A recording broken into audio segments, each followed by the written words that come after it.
Hello, good day, and a very warm welcome, GCSE students, to my YouTube channel. This is particularly with reference to moles, equations, as the title says, and we will be looking at how to solve all the types of problems that you will encounter for iGCSE coordinated science chemistry component. So we'll start easy, hopefully easy to get the pen working.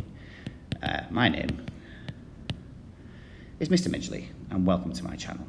Okay, so we're going to be looking at amounts of substance and moles. Now, I'm aware, very aware, from teaching this for a number of years, that students seem to have two mindsets when they approach this topic.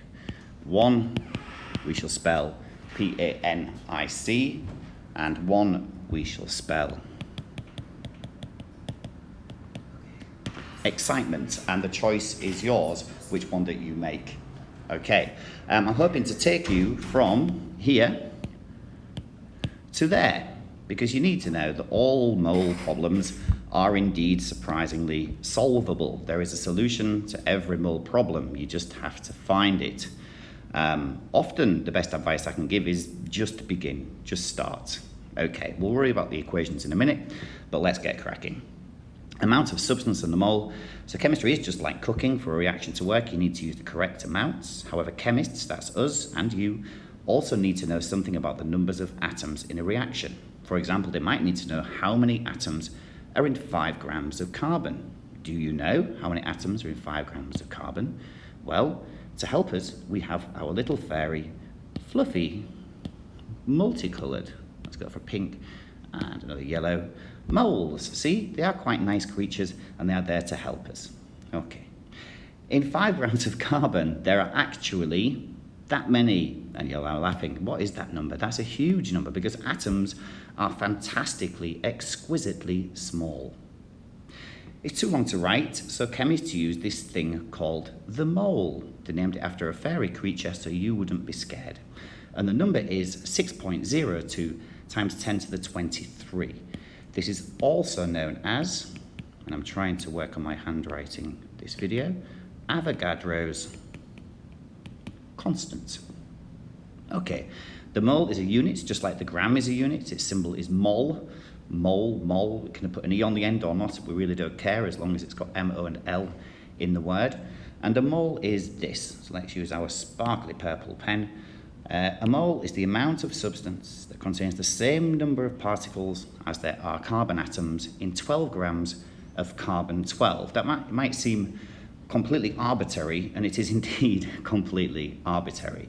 A bunch of beardy-weirdies, so if we call them chemists, got together and decided that's what we're going to do. It's just a line in the sand, a benchmark that we refer everything else to. What this does is, scientists know there are 6.02 times 10 to the 23 atoms of carbon in 12 grams of carbon-12. Carbon-12, that's one of the isotopes. That's not a subject of this video. I might do another one if you like this one. So according to the definition, 1 mole contains, you've got it, 6.02 by 10 to the power of 23 atoms. Now, if you can remember your own phone number, I'm sure you can remember that number as well. Okay, notice the definition refers to particles, so you can use a mole to describe not just atoms, but molecules, ions, electrons, biscuits, elephants. You could have a mole of cupcakes, and that would be a fantastic thing. It would be a lot of cupcakes. You probably consume an infinite number almost of multiples of your own body mass in cupcakes, and you would indeed look like an iced cupcake yourself if you did that. Okay. Number of particles is moles times Avogadro's constant. So here is our first little equation that we need to consider. So let's just say that again to get it into our heads. The number of particles is the amount in moles, okay, times Avogadro's constant. We all remember from the previous one, Avogadro's constant is 6.02 times 10 to the 23. Molar mass, the definition here, let's put this one in red. The molar mass, often called Mr. or MR. Don't forget, if you're working out moles, it can be AR. It gets confusing very quickly, so please stay with us. This is the mass per mole of a substance, and units are grams per mole. Don't worry about g moles, m to the minus 1, that's just g per mole. Seashells are calcium carbonate. How many moles of carbon are there in 10 grams of seashell? So seashells are calcium carbonate. Here we are, look, there. How many moles of carbon are in 10 grams of seashell? Well, the amount of substance is mass over the molar mass. And if we are going to work out the number of moles, then what do we need to do? Moles is mass over molar mass, or the sum of the atomic masses. So in 10 grams of calcium carbonate, calcium. Now, before you continue with this video, please pause, go and find a calculator and a periodic table, grab a cup of tea, come and sit back down, or a 100 plus, or a Pocari Sweat, whatever it is you're drinking. We're going to be going on for another 20 minutes after this, but you will not be able to succeed without a calculator and a periodic table. Okay, go and get it. Now, thank you. Okay, seashells are calcium carbonate, CaCO3.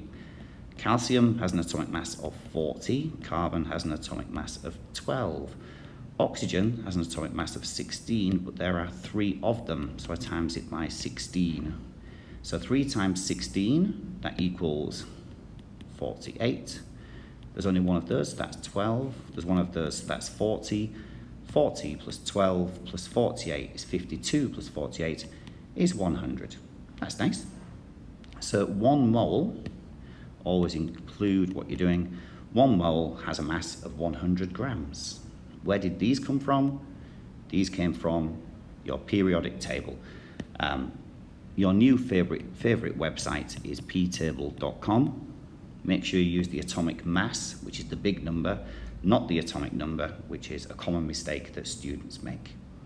Okay, how many moles of carbon atom in 10 grams of shell is the question. We've got 100 grams of shell. So the molar mass, MR, is 100.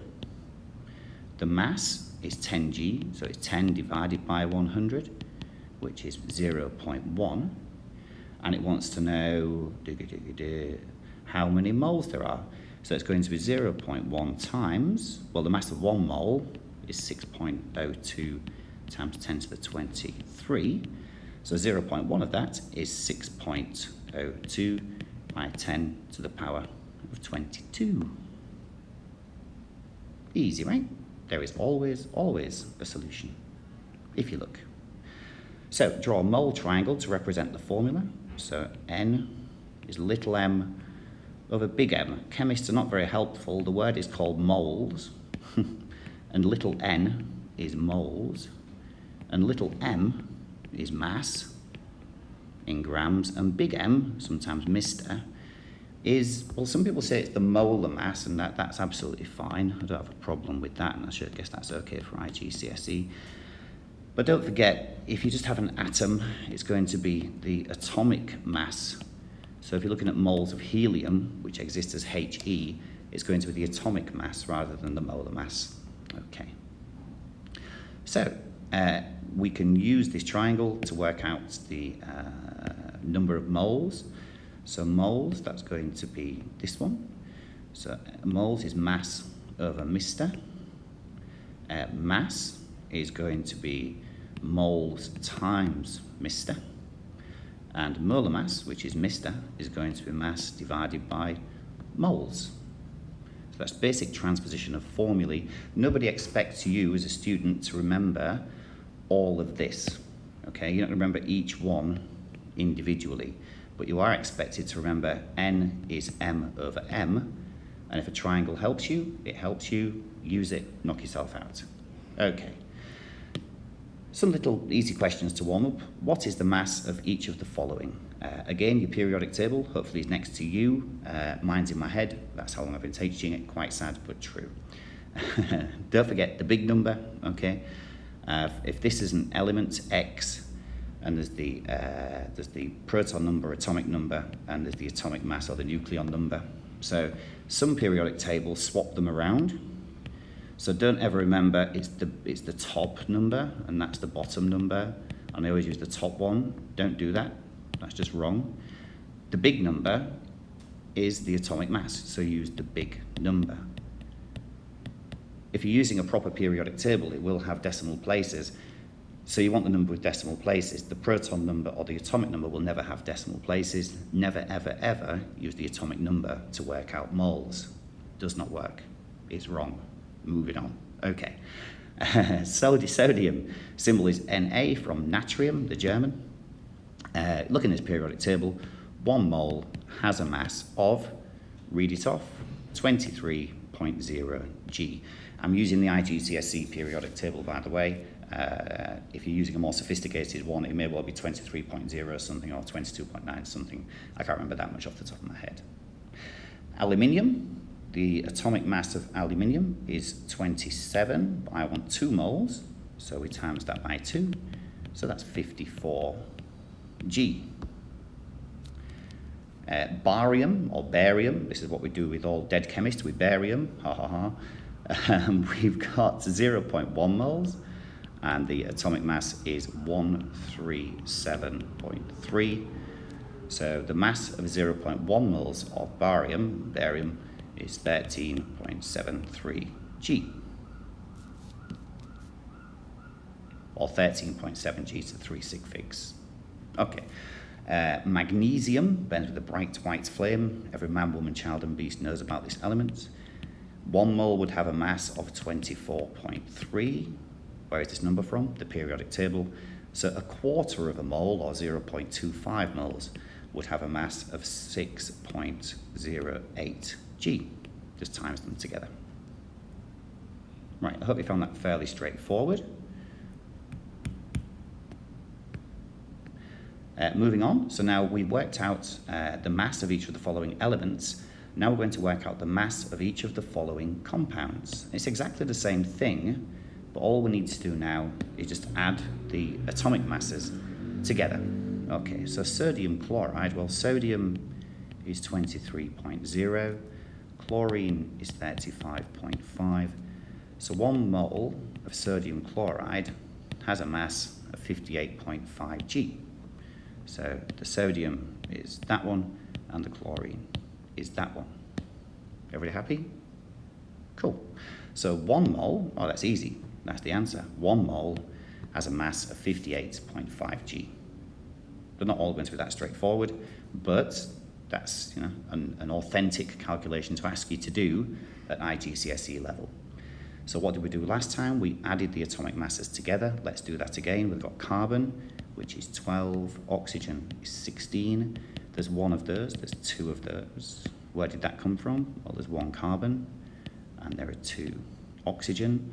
12 plus 32 is 44. So 1 mole has a mass of 44 G of my CO2. So 0.1 moles, just times that by 0.1, that has a mass of 4.4 G.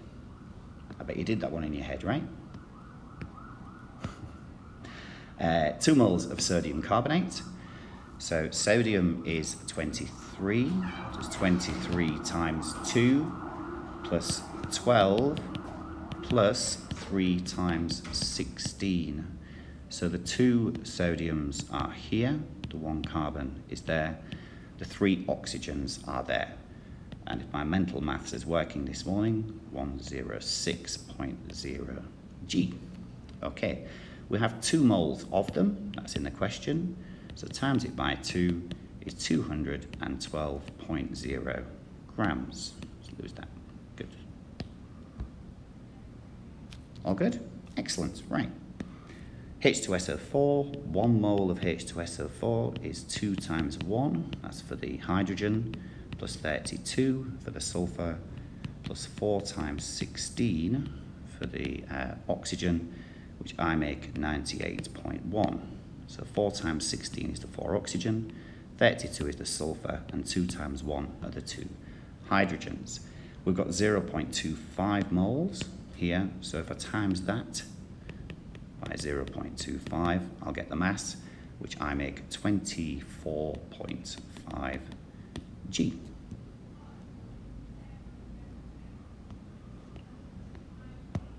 Okay, next question. Calculate the amount in moles of each of these elements. So 54G, so now we're going to work out moles. Don't forget, moles is mass over Mr. All of these numbers here, these are all the masses. So all I need to do is look in the periodic table at the atomic mass. AR of aluminium is 27, of silver is 107.9. I hope you're looking in your periodic table. Of sulfur is 32.1. Of zinc is 65.4. Now don't forget, N is little m over big M, or moles is mass over Mr. Loving that purple pen this morning. Moles is mass over Mr. So if I take the mass, these, divide it by the atomic mass, which I got from the periodic table, I get an answer, or the correct answer. 54 over 27 is 2 moles. Don't forget your units. 54 over 107.9 is 0.5 moles. 1.6 over 32.1 is 0.0498 moles. And then finally, 13 divided by 65.4 is 0.199 mole. Okay, now count the amounts in moles of each of these compounds. Come on. Question 4, so 50G of CO2. So how are you going to start this one? The amount in moles. So moles is mass over Mr. So I've got mass. This is all my mass here. I'm still on the purple pen. M. As we start to proceed, you'll recognize that I start to label each of the quantities, and it will normally tell me which equation to use. And if I use my periodic table, I've got the mass from the question, these ones, and I've got the Mr, or the molecular mass, from the formula. So I'm just going to have to do a little bit of legwork with the periodic table.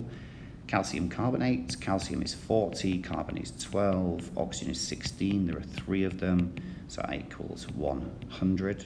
We've got 50G, so moles is mass over Mr, so it's 50 over 100, that equals 0.5 mole. The second one, sodium is 23, oxygen is 16, hydrogen is 1, that equals 40. We've got 8G, and 8 divided by 40 equals 0.2 mole. Sulfuric acid, we did it on the other page, we'll do it again just for completion. 2 times 1 plus 32 for the sulfur, plus 4 times 16, that equals 98. And we've got 9.8 grams. You can see where we're going. 9.8 over 98.1 is going to be 0.1 mole. And finally, potassium nitrate. Potassium is 39.1. Nitrogen is 14. And there are 3 oxygens, so it's plus 3 times 16, which I make 101.1. And we have 303G, so it's 303 over 101.1, which is obviously 3.0 moles.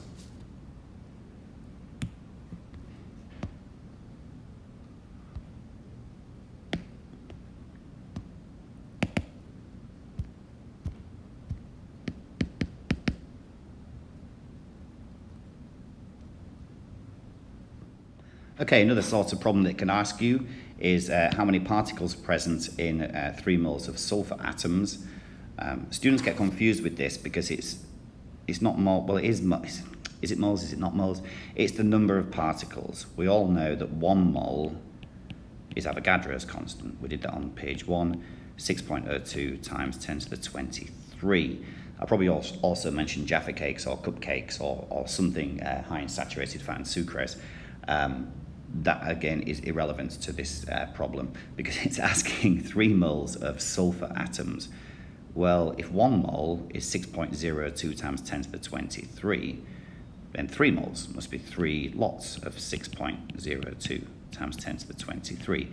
See, we didn't need to use n is little m over big M, we just needed to work out the number of particles. If it says number of particles, you are timesing by Avogadro's constant.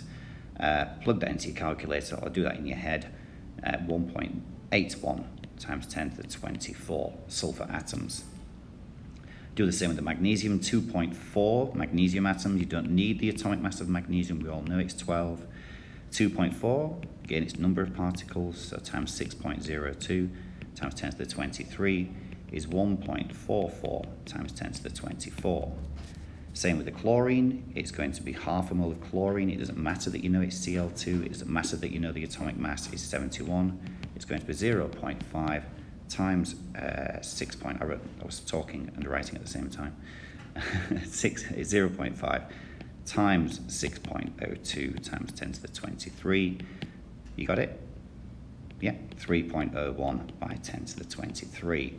And then finally, 10.7 moles of sodium ions. Ignore the fact sodium is 23. It's just 10.7 times 6.02 times 10 to the 23. We've done the same in all of these problems because it's the number of particles. And that comes out to be 6.44 times 10 to the 24.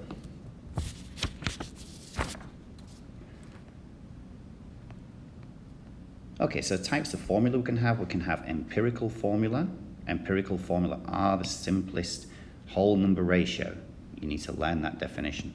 So, back to the purple pen, the empirical formula, this is mega important. Learn it, deal with it, move on with your lives, is the simplest whole number ratio of atoms for each element in a compound. So what does that actually mean for us?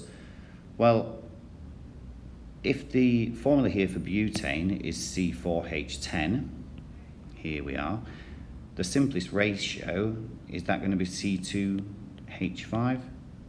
It is. We can't factorize 5 any further. So the molecular formula, that's this side here, this is the molecular formula.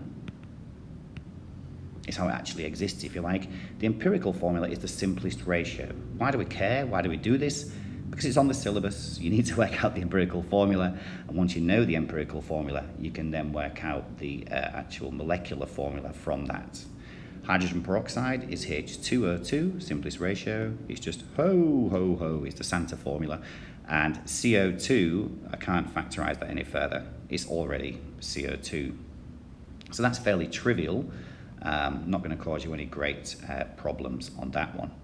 So how do we calculate empirical formula? Well, the method we use is write the masses, or sometimes the percentages. For iGCSE is going to be the masses of the elements reacting.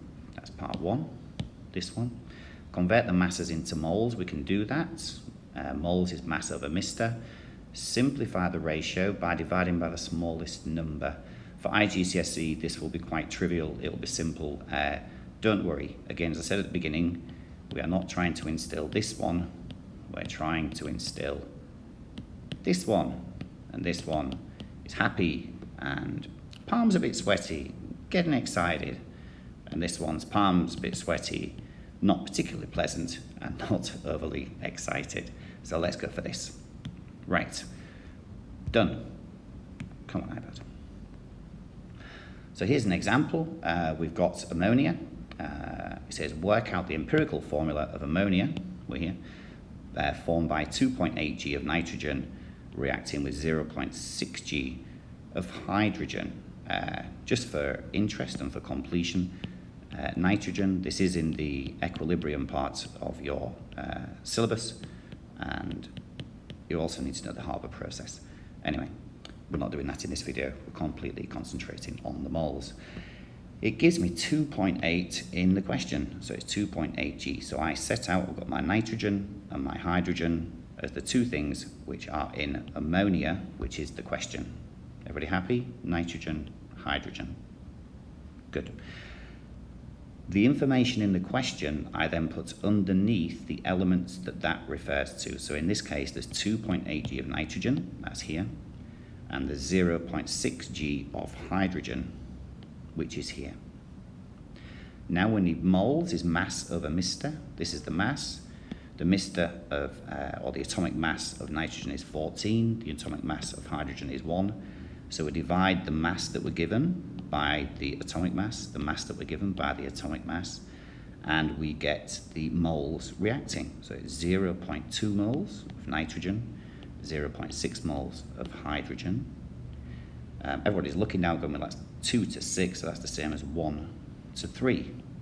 So what you've just done, miraculously, by the power of mole calculations, is worked out the ratio of nitrogen to hydrogen. There are 1 nitrogen and 3 hydrogens in 1 molecule of ammonia.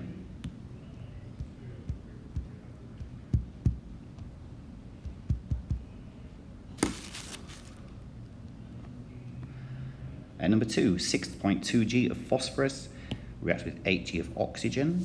So as I was saying, I would take my fantastic new purple pen, and I've got 6.2 G of phosphorus, and I've got 8 G of oxygen. The moles reacting is the mass divided by the atomic mass. The atomic mass of phosphorus is 31. The atomic mass of oxygen is 16. So that's going to be 6.2 for moles divided by 31, and 8 divided by 16. 6.2 divided by 31 equals 0.2, and 8 divided by 16 is obviously 0.5. So what's the ratio? Well, it's 0.2 to 0.5. We can then divide by the smallest number. The smallest number is 0.2. If I divide 0.5 by 0.2, I get 2.5. And I get 1, because you divide a number by itself, the answer is 1. So the ratio is 1 to 2.5. Do that again. Take the smallest number, which is 0.2, divide both of your amounts in moles by the smallest number, 0.2. What's the number now? 2.5 to 1. So the ratio is 1 to 2.5. But I hear you saying, and you're absolutely correct, Mr. Midgley, you can't have PO 2.5. You can't have a fraction of an atom in a molecule of an atom. So what do we have to do? We have to double it. So the formula is P2O5.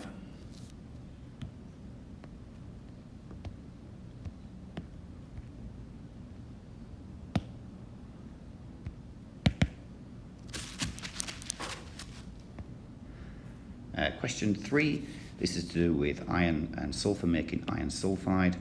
What's the empirical formula? We'll go a bit more quickly now because I did the last couple very slowly. Got 2.69 iron. How do I know that? I've got 5G of iron sulfide. 2.31 of it is sulfur. 5, take away the 2.31. I promised I'd work on my handwriting. 5 take away 2.31 is 2.69. So do the moles. 1 iron has an atomic mass of 55.8, so it's 2.69 divided by 55.8, that's a bit more legible, which I make 0.0482, and then we've got 2.31 divided by the atomic mass of sulfur, which is 32.1, which I make 0.072. Remember, we divide by the smallest number. The smallest number is this, so divide that by 0.0482. You get an answer of 1 to 1.49. We'll call that 1.5, we're friends. So it's a 2 to 3 ratio. So the formula is Fe2S3. That would be like an A-star question at iGCSE. Okay, moving on. Calculating the molecular formula. Come on, iPad. So the molecular formula is the actual number of atoms of each element in a molecule, or the number of moles of each type of atom in 1 mole of the compound. The molecular formula can be calculated from the empirical formula if and only if the relative molecular mass is known. Okay, the molecular formula is always a whole number times the empirical formula. So rules for calculating. 1, write the masses of the elements reacting. I'll do a worked example in a second. 2, convert the masses into moles. We can do that, we can do that. Simplify the ratio, we've been doing that in the last 3 questions. Calculate the empirical formula mass. Oh, we are gold. We've been doing this for the last 20 minutes. Scale up the relative molecular mass. What's that mean? Let's have a look. Okay. So molecular formula questions. We do a worked example first. So work out the molecular formula of a hydrocarbon. Don't forget, hydrocarbons contain carbon and hydrogen only. If you forget the word only, no marks, because that's how the iGCSE rolls. Mass is reacting. Write down the elements, carbon and hydrogen. Write down the numbers from the question, 1.44, 0.36. Convert to moles. The atomic mass of carbon is 12, hydrogen is 1. So 1.44 over 12 is 0.12, 0.36 over 1 is 0.36. What do we say? Divide by the smallest number, so do that, that's 0.12. You find the ratio is 1 to 3. 1 refers to the carbon, 3 refers to the hydrogen, so it's CH3. Okay. Now, does it give me the molar mass? It does. The molar mass is 30, but the empirical formula is 1 carbon, which is 12, and 3 hydrogen, which is 3. So 12 plus 3 times 1 equals 15. But the molar mass is 30. So what's the relationship? Nice and straightforward. It's times 2. So there's 2 empirical formulas to make the molecular formula. You with me? 2, because there's 15 and 30. 15 empirical, 30 for molecular. So we need to times the whole CH3 business by 2. And if we do that, we get the answer of C2H6. And the answer is ethane.